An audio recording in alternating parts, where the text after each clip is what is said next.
Good morning. It is good to see you today. Many of the words in our story today come to us from godly play. These stories help us to know what the desert is like and also about what Jesus is like. Today is the first Sunday in Lent, and Lent is a time for thinking about both of these things. The desert is a dangerous place. People don't go into the desert unless they have to.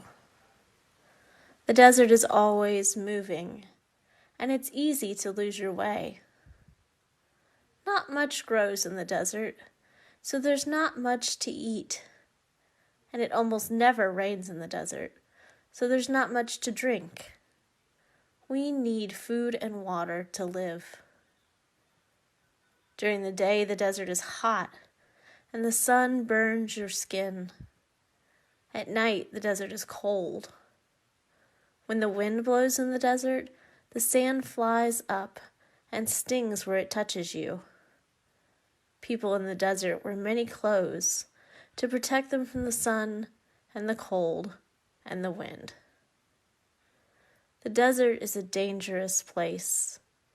People don't go into the desert unless they have to.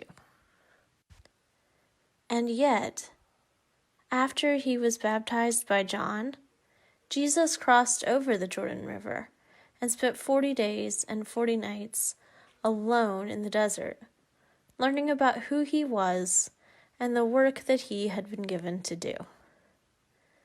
At the end of that time, a voice came to him. The voice said, "Since you are God's son, why don't you just turn these stones into bread and have something to eat?"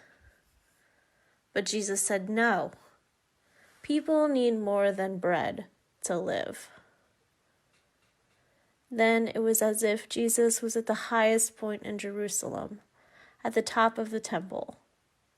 And the voice said to him, "Since you are God's son, why don't you just throw yourself down from here and see if God will send angels to catch you?"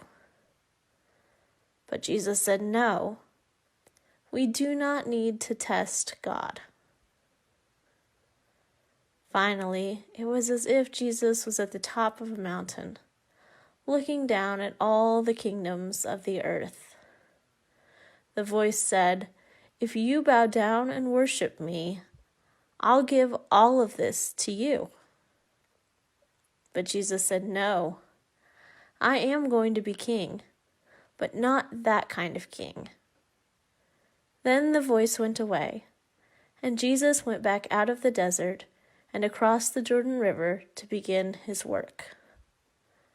I wonder what this story helps us to know about Jesus.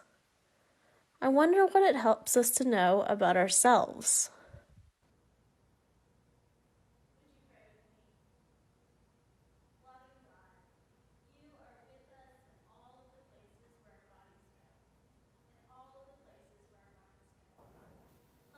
Know that you are there, even when we feel alone and unsure. Amen.